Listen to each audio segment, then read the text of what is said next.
Hey guys, Crewman here, and I'm here with another PSA video. This was unplanned, but I had some people message me asking me my opinion on the news articles that released about the RX 7900 XTX with 110C hotspot junction temperatures, and I wanted to give you my thoughts, show you how to check out your temperatures, and let you know what I think is an acceptable temperature. So let's get to it. So here's the PC I'm running it on. This is my other gaming PC. I use it in my living room, like a console basically. It's got a Ryzen 5900X that I repaired, 16 gigs of 3200 DDR4 memory.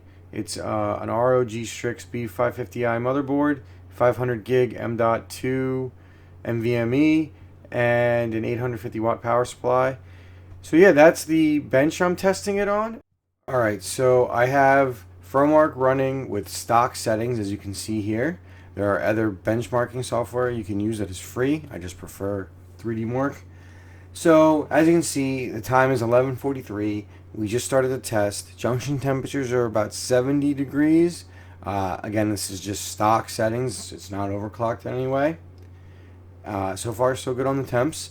We're at 11:55, and you can see the junction temperatures are about 81 C, so well within acceptable limits. And the GPU temp 65 degrees. So let's let it keep running. We come back at about midnight, and you're looking at same thing, about 80 degrees. So no issues with this at stock settings. So let's see what it looks like when it's overclocked.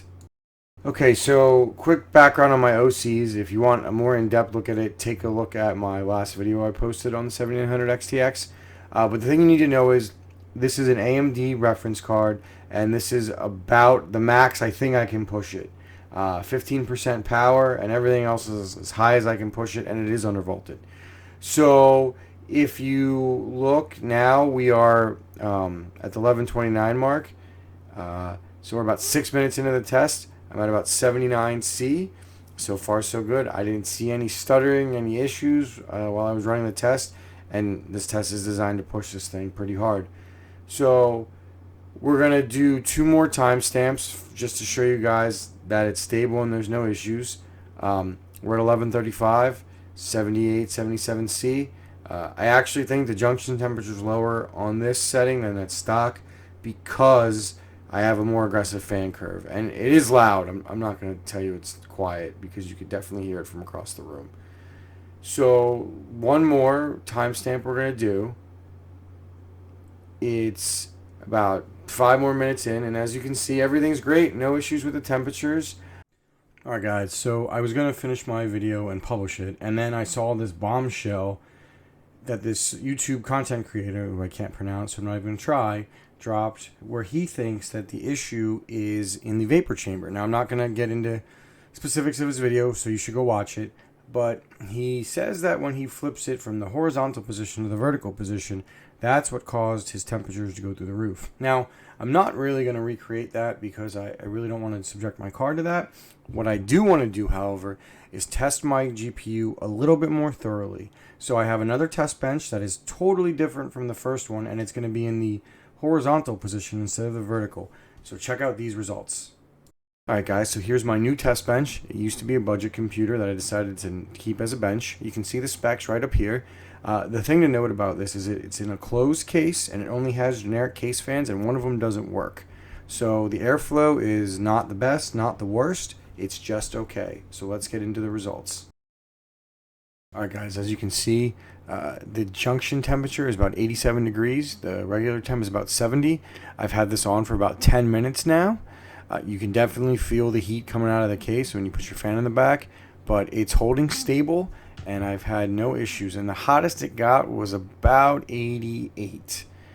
So let's go check the OC settings now. So you can see my overclock settings. I put in basically the same as I showed in my overclock tutorial.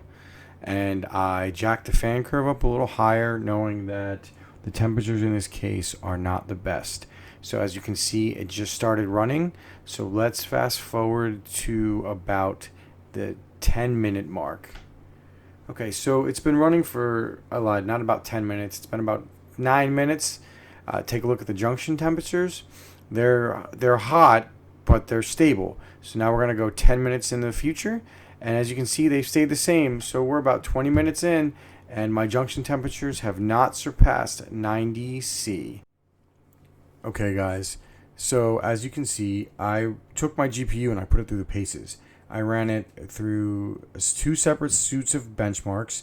I ran them on 2 separate machines, and I ran it in 2 separate positions. And I'm pretty pleased with my results.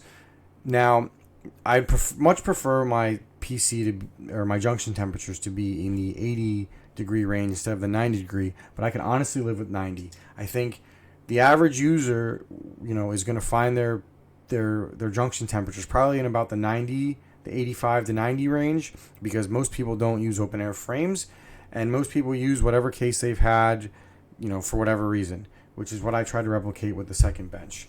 Now, if you are not happy with 90 degrees on the junction temperature, there's a few things you can do, and I'll list them from easy to hard.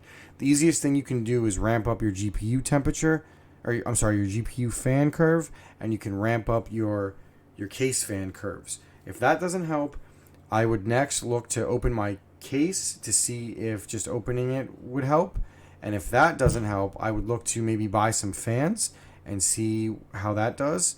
If you buy a few fans and you improve the airflow, if you have a case with a bunch of DC fans, one good PWM fan will, besides being noisy, it will do a lot of good. And if none of that works for you, you can just buy a new case. I think a lot of PC gamers are very hesitant to switch cases.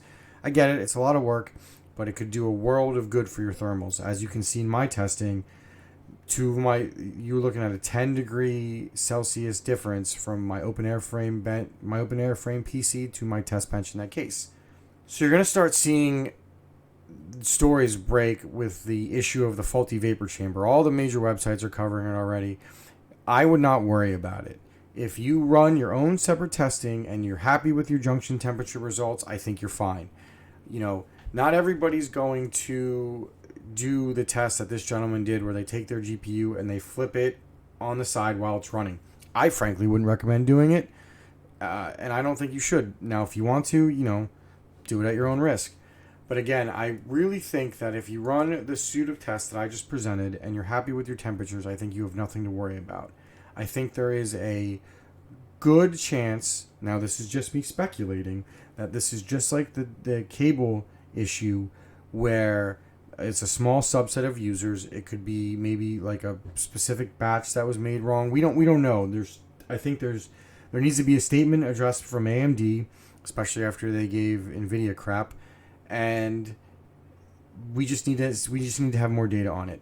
But again, I would not panic. If you run the proper tests and you're happy with your temperatures, I would assume your GPU is fine.